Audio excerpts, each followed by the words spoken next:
may last form na ng dividends, yung stock dividend or share dividend. So, dito naman, ang ibibigay sa'yo ng company is additional shares. Yun yung magiging dividends nila sa'yo. So, ang nangyayari doon, parang yung, di ba, galing sa retained earnings yung dividends. Parang ang nangyayari, nagiging na ika-capitalize yung portion ng retained earnings. Kasi di ba from retained earnings, nagiging share capital. Ina-capitalize lang nila kapag bibigay ka ng dividends. Kuha ba yun? Okay. So, ang stock dividends, dalawa yan. Pwedeng ordinary stock dividends or special stock dividends. Kapag ordinary stock dividends, kung ano yung share na hawak mo, kung anong type, kung ordinary or preference, iyon lang din ibibigay sa'yo. Halimbawa, ordinary shareholder ka, ang binigay sa'yo is ordinary share na dividends. Ordinary lang to. Or kapag preference shareholder ka, ang binigay sa'yo is preference shares na dividends, ibig sabihin, itong dalawa, ordinary to. Pero kapag ordinary shareholder ka, tapos ang binigay sa'yo is preference share na dividends, o kaya naman preference shareholder ka, ang binigay sa'yo is ordinary share na dividends, ito, special stock dividend to. Ganun, okay? So, dito sa share dividend, meron kayong kailangang tandaan para malaman nyo kung magkano niya siya i-measure or kung ano yung measurement niya. Kung kailangan nyo malaman kung small stock dividend ba siya or large stock dividend. Kapag small stock dividend siya, ito yung mga less than 20% na stock dividend. Kapag naman large, 20% and above. Kapag small share dividend lang, ito, ang measurement niya is yung fair value ng share. Kapag naman large stock dividend siya, ang measurement niya is par value ng share. Yan lang yung kailangan yung tandaan. So, sample tayo dito. Ito, the entity declared a 20% stock dividend. So, 20%. Kapag 20%, pasok siya sa large. Kapag large, ang gagamitin yung measurement is per value ng share. So, sabi dito, 20% stock dividend. 20% ng ano? 20% ng issued and outstanding shares. So, di ba 10,000? So, parang ganito siya. Kung hawak kong shares is 5,000 shares, tapos nag-issue yung company ng 20% stock dividend, ang ma-receive ko na number of shares doon is multiply ko lang kung ilan yung hawak ko. 5,000 times 20%, makaka-receive ako ng 1,000 additional shares. Ganyan siya. So, since buong company tayo, tignan natin kung ilang shares ba yung issued ng company in total. So, meron siyang 10,000 shares issued and outstanding. So, para malaman natin kung magkano yung dividend payable natin, edi 10,000 shares multiplied by 20%, that is 10,000 times 20%. Meron tayong 2,000 shares na papamigay. Ngayon, since large siya, ang kailangang gagamitin natin is par value. Magkano ba yung par value niya? 100. So, times 100, meron tayong 200,000 na stock dividend payable. Debit tayo na retained earnings. Laging retained earnings ang debit, di ba?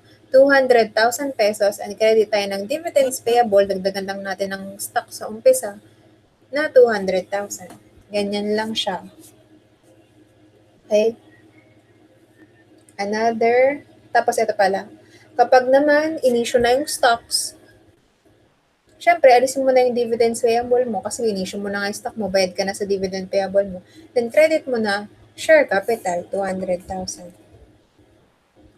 Okay? Tapos kung napansin nyo nakalagay ito, issued and outstanding. Kapag outstanding, paano ba kinocompute to? Ito yung issued less treasury shares. Ano nga ba yung treasury shares? Diba ito yung mga shares na hawak ng company. So, ang bibigyan mo lang ng dividends, syempre yung mga shares na hawak ng mga shareholders. Bakit mo naman bibigyan ng dividends yung sarili mo? Kaya nga, ang bibigyan lang ng dividends, hindi lang applicable to sa stock dividends. Lahat ng dividends. Ang bibigyan nyo lang ng dividends is yung mga outstanding shares. Ibig sabihin, lahat ng issued less yung treasury shares. Okay, next dito another illustration. Ito.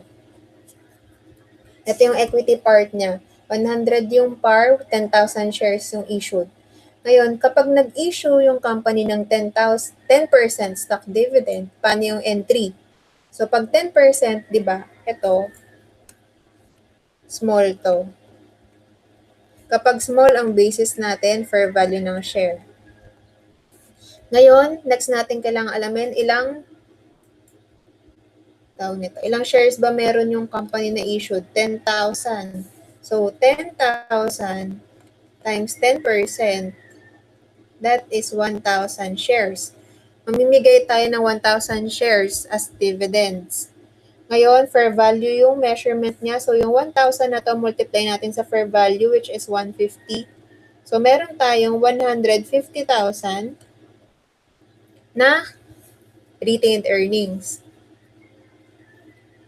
So, debit tayo ng 150,000 na retained earnings. Then, credit tayo ng stock dividend payable, 1,000 shares. Tandaan, parang pag dito sa stock dividends, yung entry niya parang sa issuance ng share. Ang ipapasok niya sa stock dividends payable lang is laging at par. Tapos, yung difference, papasok niya na siya sa share premium. So, 1,000 shares dito, ang par natin is 100 pesos. Kaya, credit tayo ng stock dividends payable na 100,000. Then, share premium yung excess na 50,000. Tapos, kapag na-issue na yung shares, debit tayo ng stock dividends payable na 100,000. Then, share capital na 100,000. Okay? Ganun lang din siya. Next, kapag 50% stock dividend, edi large to. Kapag large, par value ang basis natin. So, kanina, di ba meron tayong ilan? 10,000 shares yung issued. 10,000 times 50%, 5,000 shares. 5,000 shares ibibigay natin share dividends. Di ba at par to? So, hindi natin to papansinin itong 150. Kunin natin yung par, 100 times 100. So, 500,000. Debit tayo ng RE na 500,000 and credit stock dividends payable, 500,000. Ang stock dividends payable natin, di ba at par to? Magkano ba par natin? 100. Tsaka large stock dividend to, kaya par lang din tong record niya dito. Yeah, 500. Wala tayong premium. Okay? Then, kapag in-issue siya, ganun ulit, syempre, alisin na natin yung stock dividends payable and then credit na natin yung share capital. Kung mapapansin nyo, and 500,000. Papansin nyo, dito tayo sa small. Okay? Diba? Dito na agad-agad nire-record yung share premium. Dito pa lang sa declaration.